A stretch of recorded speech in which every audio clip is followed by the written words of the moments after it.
Welcome, today is all about how to build the perfect shed base. And our first job is to get ourselves a sub base built. So what that means is to lay ourselves 100mm up to 150mm, depending on your sub base underneath this, of type 1 MOT. We're going to get it nice and level. And once it's leveled, we can get compacting. When you're bringing in your type 1 and leveling it, there's a few different methods. For us, we have a laser and a laser receiver, but for those of you who do not, you can eye it in as best you can and then use a 6-foot level and just check and get it as close as you can. The leveling of the type 1, although it is important, it's not as important as the shuttering we're going to be building once we've got this done. When you're ordering your type 1, you can get this from any builders merchants. They will supply type 1 MOT, but for us obviously we use MGN because they are mastered. And when we're moving this around, what we like to use is a rake. This ain't a leaf rake, this is a super heavy duty rake. That's going to be the easiest method for moving. So if you want to move it, push it like this, and if you want to level it off, you can just drag it back like that. Right, now that our base has been levelled off to the best of our ability, so the best you can do not rush this because it'll make your life a lot easier further into the video. It's time to run our compacting plate over it. So we've grabbed ours from Speedy Hire, so if you want to hire one, go check out Speedy, quality company. So as you can see, turns up lovely, jubbly and clean. So to start one of these, we have a main switch at the front, so we want to put that on. We've got our fuel, we want that to on, and then we've also got ourselves a choke. So we need to go to the choke symbol, which is like a propeller at 45-degree angle. So we turn that to choke, and then we can pull this pull cord. And when they come from Speedy, they're in good condition, so they really don't take a lot to start them. Now that it's running, we need to turn that choke back off, and you'll hear it smooth out, and then this is your speed control. So we can turn this up, and then we're going to start whacking up and down. So we just hold our handle and we follow the compactor up and down. So we go top to bottom, all the way across, and then left to right, and we're not forcing it, we're letting the whacker do the work.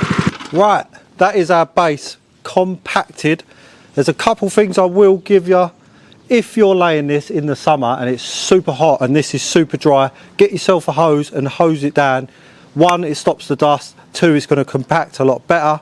And another thing, make sure we're lapping over as we whack up and down and across. So we're never doing next to, we're always over. Let's get some shuttering built. Now that our base is done, we need to make our shuttering. So we're going to be using some 6x2. So this is 6 inches that way. The width doesn't really matter, but this is easy to get hold of and it's super strong. So when we're staking it out, it's not going to belly as easily. So the first thing we're going to do is measure 2 lengths at the width we need. So for us, our base needs to be 3.4 meters. So we're going to cut those now. So now I've got my mark, I'm just going to square that up with my roofing square. You can use a speed square or any sort of square you like. Mark what side we're going to cut, and then we can use our saw and cut that off. Right, we now need to cut the length of our pad. So for us it's going to be 4.5 meters, but remember, because we're oversaling these ones onto the side of the ones we've already cut, we need to make them the thickness of the timber times 2. So these are 46mm wide, so we need 92mm wider of our measurement, so ours will be 4592. So let's get them cut. Right, so we've got our pieces of timber roughly in position. They're not exactly where we need them, but they're close enough that we can now fix them together. So we're using 100mm wood screws, so we just make sure the top is flush. We're going to do that on all 4 corners. We're not worried about it being exactly square at the minute because we will cover that as soon as it's fixed together. Right, before we start staking our frame into position, we need to check for square, and that is a very simple task. All we need is a tape measure, and then we hook it onto a corner and we measure to the opposite corner. So we have got 5765, and then we do the same for the other 2 corners. And we've got 5775. So we've got a 10mm difference between the 2 corners. All we need to do is split that and move this either down or that way, depending on what way it needs to be moved, by half. So we're going to knock this down by 5 mil or millimeters, and then we recheck. 5770.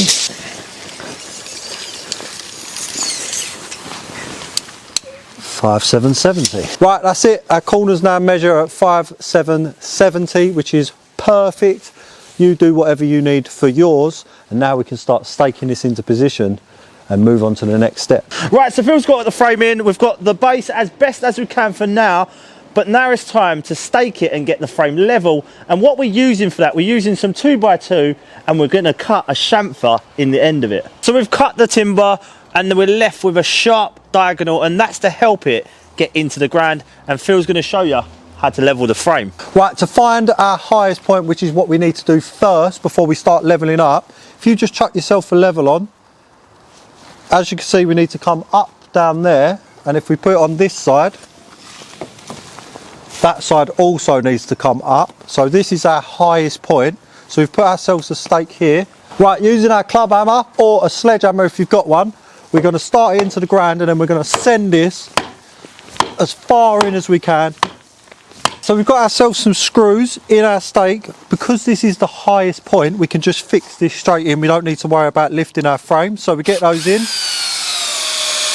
Another thing to note, everything we're fixing is done from the outside where we can get to it, because we want to remove all of this once our pad has set. Right, so this is our highest point, and that's where we're going to set our datum, which is going to be the point we're going to measure everything else off of. So I've got myself a level, and this is our receiver. So all I've done with that set up in the same spot, it's not going to be moved throughout this whole job now, is to bring our receiver up until it's in the center of our laser.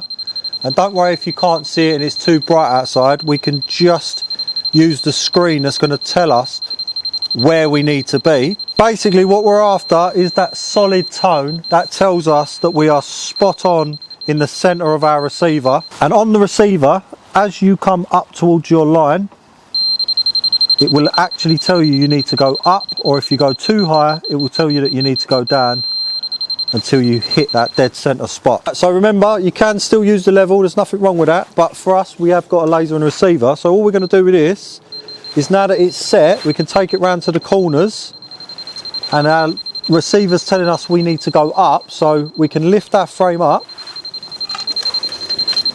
until our receiver up touch. There we go. Until we get that solid noise. Right, that's it. We're all level across the front. Me and Phil are gonna work our way around the perimeter, just making sure that we're level, and then we're gonna stake it at all 4 corners, and then we're gonna work going through the middle. Follow me, I'm gonna show you what we've done so far. So we've used our laser level and our receiver, and we've got all 4 corners exactly level. So if you follow me over here, it's the same thing. And then same over here and over here. So now that we've got it completely level, we're going to run some more stakes through the front. Right, now that we're happy our frame is level, what we need to do is add some more stakes around the whole perimeter of our base. So I recommend about every metre you want to be getting a stake in. And this isn't really holding this up as such. It's going to stop this from bowing out, because the weight of the concrete will try and push our frame out. So we need to hold that nice and straight. So we're going to get these running, same process as these, and then we're ready to do our next step. Right, now that the frame's completely level, we're actually going to be cutting the edges off of the stakes so we can actually use a screening bar to get this dead level.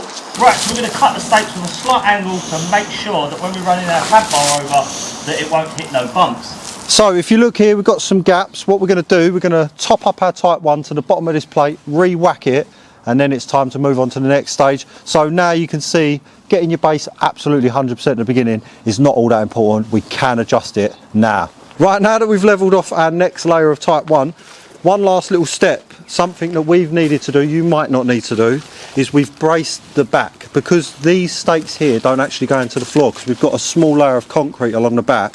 So we've just braced off the fence behind, because what we're trying to prevent is the timber from bowing out from the weight of the concrete. So we'll get this whacked, and then we'll show you the next level, next step.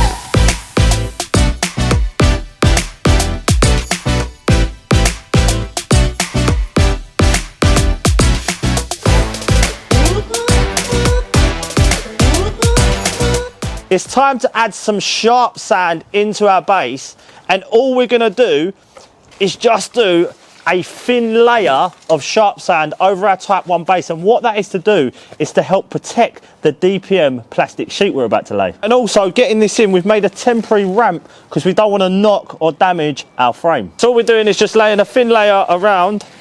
So we just want to dump it, dump a little bit, move along, dump a little bit and move along.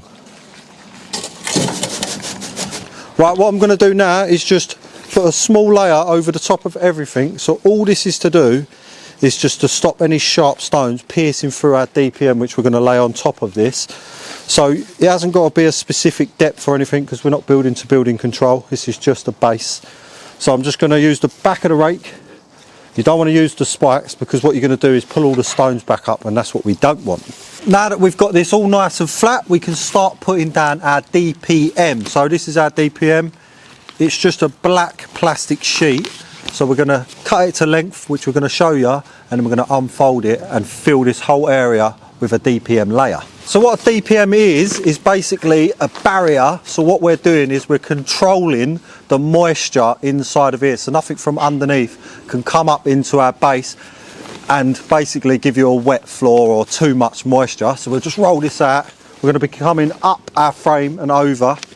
We can cut any of that back at the end. It's better to wrap it up and have a little bit extra. And then all we do is we just cut this off. You can use scissors or you can just use a knife. Right, now that it's unrolled, all we do is we just unfold it and get it into position. Right, that's it. We've got our DPM all ready and laid out. Our next job is to lay our steel mesh sheets inside. Right, so what this does is it reinforces our concrete. So this base will be good for a very, very long time. And obviously we're being careful while we're laying this out.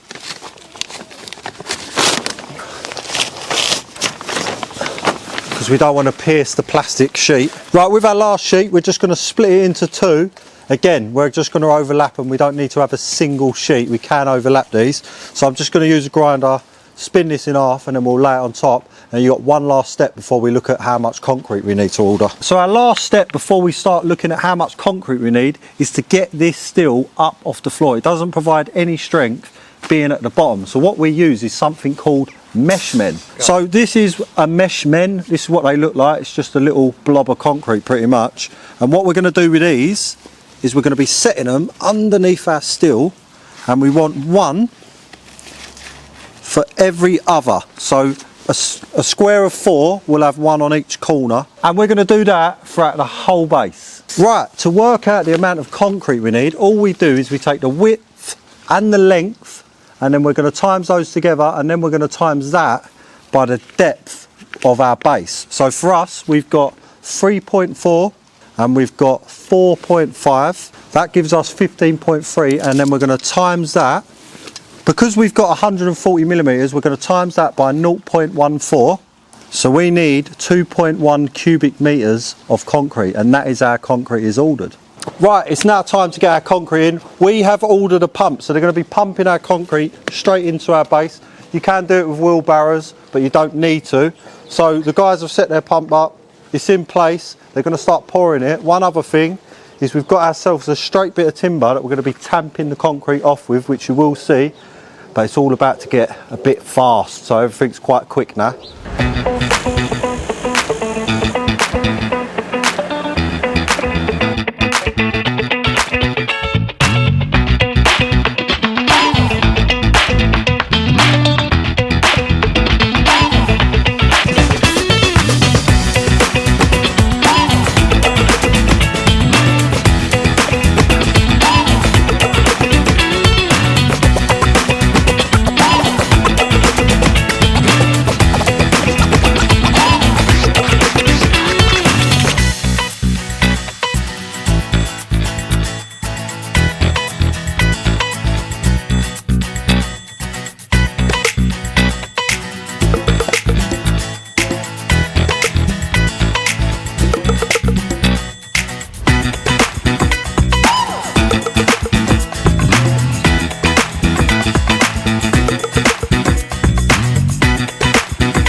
so now that we've got our concrete in, now it's time to actually get it level. And Phil's going to talk you the easiest method for you guys at home to get your base level.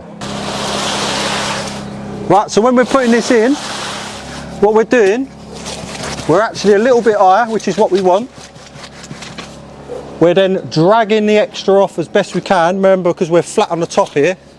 So we're coming over, dragging it until we hit our timber on the side. And then we sit it on top and we just bounce it, so we're tamping it. Right, so what me and Brad are doing now is we're pulling the cement back, so any extra we're pulling flat to the top of our timbers that we put in, and then we're tamping a little bit at a time, because obviously if you do too much it's going to be too heavy and too much of a reach. So just do a couple of feet at a time, and then we're going to work our way all the way through to the back of our pad. Right, now we've got to the end, what me and Brad are going to do is we're just going to re-tamp all the way back the other way, just as an extra precaution to make sure it's all fully flat and tamped. Right, that is the base complete as far as the tamping. Now, if you want, you can just use this, that's fine, there's nothing wrong with it. But for us, we're going to be doing a couple of extra steps. So the first thing we're going to be doing is using an edging trowel or an Irish trowel, whatever you may know it as. And all that does is it sits in the edge of our concrete, like so, and it puts a rounded edge into our base, and that just gives us a stronger corner, stops chipping. Again, you don't have to do this, but that's one step that we're going to be doing.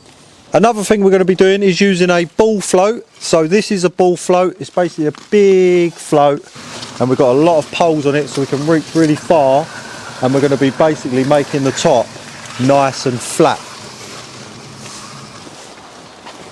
I hope you've enjoyed this video. If we have missed anything, please drop it in the comment below. And just remember to like and subscribe, and I'll catch you on the next one. See you later.